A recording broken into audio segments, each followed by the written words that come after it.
ಉತ್ತರ ಕರ್ನಾಟಕ ರೆಸಿಪಿ ನೋಡಾಕತ್ತಿರುವ ಎಲ್ಲ ವೀಕ್ಷಕರಿಗೂ ನಿಮ್ಮ ಮನೆ ಮಗಳು ತ್ರಿವೇಣಿ ಪಾಟೀಲ್ ಮಾಡುವ ನಮಸ್ಕಾರಗಳು. ನಾನಿವತ್ತು ಬೆಳಗಿನ ನಾಷ್ಟಕ್ಕಾದರೂ ಆಗಲಿ ಇಲ್ಲ ಮಕ್ಕಳ ಲಂಚ್ ಬಾಕ್ಸಿಗಾದರೂ ಆಗಲಿ ಒಂದು ರೆಸಿಪಿ ಮಾಡ್ತೀನಿ ರೀ. ಆ ರೆಸಿಪಿ ಹೆಂಗೆ ಮಾಡೋದಂತೆ ನೋಡ್ಕೊಂಬರೋಣ ಬರ್ರಿ. ಮೊದಲೇದಾಗಿ ಒಂದು ಬೌಲ್ ತೊಗೊಂಡೇನಿ ರೀ. ಈಗ ಇದಕ್ಕೆ 1 ಕಪ್ ಕಡಲೆ ಹಿಟ್ಟು ಹಾಕ್ಕೋತೀನಿ. ಇದು ಹಸಿ ಕಡಲೆಬೇಳೆ ಹಿಟ್ಟು ರೀ.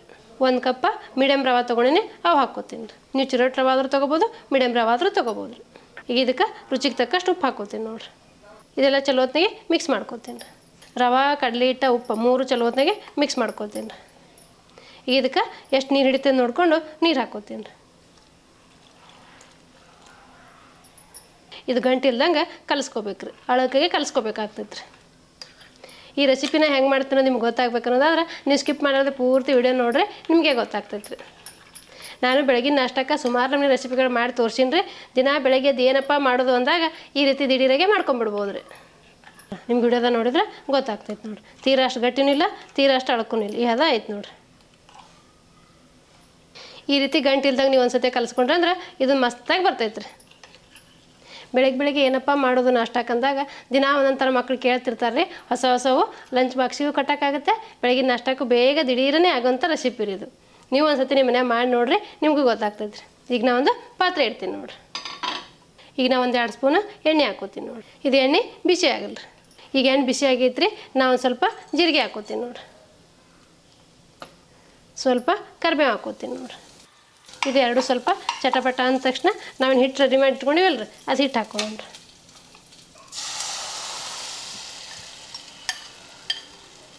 ನಾನು ಬೌಲಿಗೆ ಸ್ವಲ್ಪ ನೀರು ಹಾಕೋತೀನಿ ನೋಡಿರಿ. ಇದು ಬೇಗನೆ ಗಟ್ಟಿ ಆಗಿಬಿಡ್ತೈತೆ ರೀ. 1-2 ನಿಮಿಷ ಬೇಯಿಸ್ಕೊಂಡ್ರೆ ಸಾಕು ರೀ. ಯಾಕಂದ್ರೆ ರವೆ ಇರ್ತೈತಲ್ಲ, ರವೆ ಕಡಲೆ ಹಿಟ್ಟು ಇರೋದ್ರಿಂದ ಬೇಗನೆ ಗಟ್ಟಿ ಆಗಿಬಿಡ್ತೈತೆ ರೀ. ನೀವು ಆದಷ್ಟು ಲೋ ಟು ಮೀಡಿಯಮ್ ಫ್ಲೇಮಲ್ಲಿ ಇಟ್ಕೊಂಡು ಮಿಕ್ಸ್ ಮಾಡ್ಕೊರಿ, ಇಲ್ಲಾಂದ್ರೆ ತಳ ಹೊತ್ತು ಸಾಧ್ಯತೆ ಇರ್ತೈತೆ ರೀ.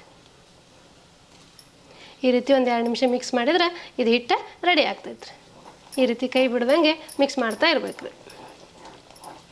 ನೀವು ಕೈ ಬಿಟ್ರೆ ಅಂದ್ರೆ ತಳ ಹೊತ್ತು ಸಾಧ್ಯತೆ ಇರ್ತೈತಿ ಮತ್ತು ಗಂಟಾಗೋ ಸಾಧ್ಯತೆ ಇರ್ತೈತೆ ರೀ. ನೋಡಿರಿ, ಈ ರೀತಿ ನೀವು ಒಂದು ಸತಿ ಏನಾರು ಹಿಟ್ಟು ರೆಡಿ ಮಾಡ್ಕೊಂಡ್ರೆ ಅಂದ್ರೆ ಇದು ಯಾರು ಬೇಕಾದರೂ ಮಾಡ್ಬೋದು ರೀ. ನಾವು ಕಡಲೆ ಹಿಟ್ಟು ರವೆ ಹಾಕ್ಕೊಂಡಿವಿ, ನೀವು ಬೇಕಾದ್ರೆ ಬರೀ ರವಾದ್ದು ಮಾಡ್ಬೋದು, ಬರೀ ಕಡಲೆ ಹಿಟ್ಟಿಂದು ಮಾಡ್ಬೋದು. ಮಸ್ತಾಗಿರ್ತೈತೆ ಇದು ಬೆಳಗಿನ ನಾಷ್ಟ ರೆಸಿಪಿ. ನಿಮ್ಗೆ ಗಿಡದ ನೋಡಿದ್ರೆ ಗೊತ್ತಾಗ್ತಿರ್ಬೇಕು ರೀ. ಒಂದು ಹಿಟ್ಟು ಗಂಟಿಲ್ಲ ನೋಡಿರಿ, ಎಷ್ಟು ಮಸ್ತಾಗಿ ಬಂದೈತೆ ನೋಡಿರಿ ಹಿಟ್ಟು. ಈಗ ಇದು ತಣ್ಣಗಾಕಿ ಬಿಡ್ತೀನಿ ರೀ. ಈಗ ಈ ಪಾತ್ರೆಗೆ ಬಿಟ್ಟರೆ ಬೇಗ ತಣ್ಣಗಾಗಲ್ಲ ರೀ. ನಾನು ಒಂದು ಪರಾತಿಗೆ ಹಾಕ್ಕೋತೀನಿ ನೋಡಿರಿ. ಒಂದು ಪರಾತಿಗೆ ಹಾಕಿ ಈ ರೀತಿ ಸ್ವಲ್ಪ ಅಗಲ ಮಾಡಿಬಿಡ್ರೆ ಬೇಗ ತಣ್ಣಗಾಗುತ್ತೆ ರೀ.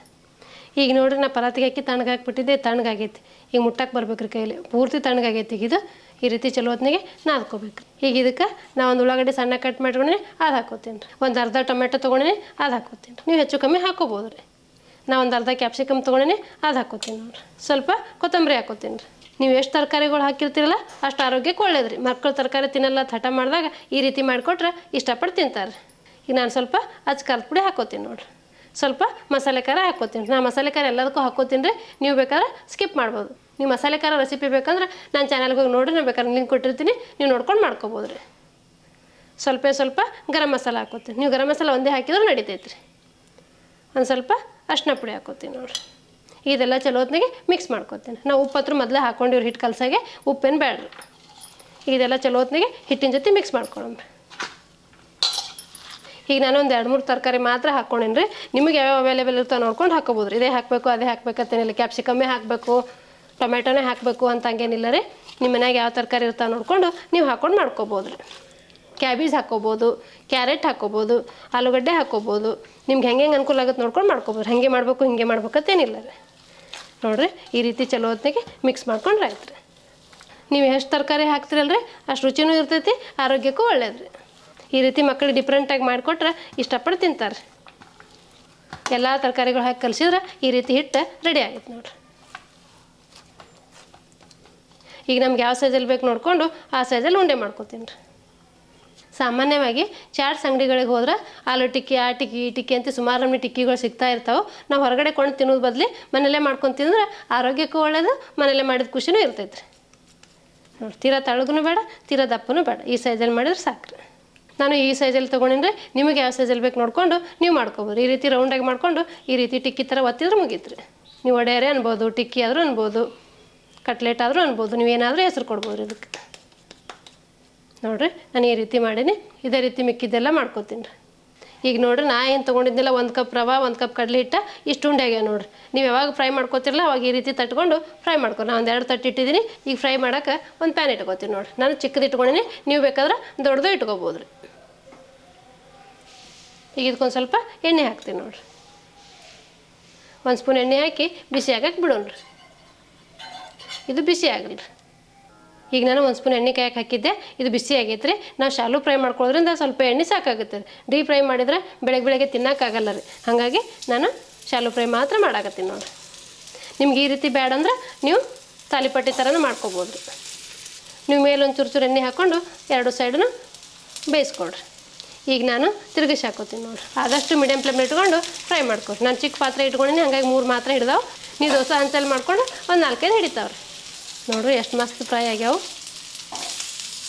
ನಿಮ್ಗೆ ಹಿಡಿಯೋದ ನೋಡಿದ್ರೆ ಗೊತ್ತಾಗ್ತಿರ್ಬೇಕು ನೋಡಿರಿ. ಜಾಸ್ತಿ ಎಣ್ಣೆನೇನು ಹಿಡಿಯಂಗಿಲ್ಲ ರೀ. ಈ ರೀತಿ ಮಾಡ್ಕೊಂಡು ಮಕ್ಳಿಗೆ ಲಂಚ್ ಬಾಕ್ಸಿಗೂ ಕಟ್ಬೋದು, ಬೆಳಗಿನ ನಾಷ್ಟಕ್ಕೂ ಮಾಡ್ಕೊಬೋದು ರೀ. ಒಂದು 2-3 ತಿಂದ್ರೆ ಹೊಟ್ಟೆ ತುಂಬಿಡ್ತೈತೆ. ತರಕಾರಿನೂ ಹೋಗುತ್ತೆ, ಕಡಲೆ ಹಿಟ್ಟು ರವೆನೂ ಆರೋಗ್ಯಕ್ಕೆ ಒಳ್ಳೇದು ರೀ. ಉಪ್ಪಿಟ್ಟು ಮಾಡ್ಕೊಂಡು ತಿನ್ನೋ ಬದಲು ಈ ರೀತಿ ಮಾಡ್ಕೊಂಡು ತಿಂದ್ರೆ ಮಸ್ತಾಗಿರ್ತೈತೆ ರೀ.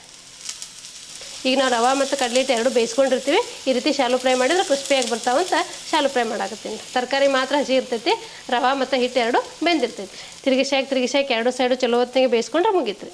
ಈಗ ನೋಡಿರಿ ನಾನು ತಿರುಗಿಸಾಕಿ 2-3 ಸಾರಿ ಫ್ರೈ ಮಾಡ್ಕೊಂಡೀನಿ ನೋಡಿರಿ. ಈ ರೀತಿ ಚಲೋ ಹೊತ್ತಿಗೆ ಫ್ರೈ ಮಾಡ್ಕೊಂಡೀನಿ. ಈಗ ಇವು ಫ್ರೈ ಆಗ್ಯಾವು, ನಾನು ತಕ್ಕೋತೀನಿ ನೋಡಿರಿ. ನೋಡಿ ನಿಮ್ಗೆ ವಿಡಿಯೋದಾಗ ನೋಡಿದ್ರೆ ಗೊತ್ತಾಗ್ತದೆ ನೋಡಿರಿ. ಈಗ ನೋಡಿರಿ ಮೇಲೆ ಎಷ್ಟು ಕ್ರಿಸ್ಪಿಯಾಗಿ ಬಂದಾವೆ. ಈ ರೀತಿ ಬ್ರೌನ್ ಕಲರ್ ಬಂದೈತೆ ಅಂದ್ರೆ ಇವು ಫ್ರೈ ಆಗ್ಯಾವು ಅಂತ ಅರ್ಥ ರೀ. ನೀವು ವಿಡಿಯೋದಾಗ ನೋಡಿದ್ರೆ ನಿಮ್ಗೆ ಗೊತ್ತಾಗ್ತಿರ್ಬೇಕು ನೋಡಿರಿ. ನೋಡಿರಿ ಮೇಲೆ ಕ್ರಿಸ್ಪಿಯಾಗಿ ಬಂದಾವೆ, ಒಳಗೆ ಸಾಫ್ಟಾಗಿರ್ತಾವೆ ರೀ. ಯಾಕಂದ್ರೆ ರವೆ ಹಾಕಿರ್ತೀವಲ್ಲ ಹಾಗೆ ಕ್ರಿಸ್ಪಿಯಾಗಿ ಬರ್ತಾವೆ ರೀ. ಈಗ ನಾನು ತಕ್ಕೋತೀನಿ ನೋಡಿರಿ.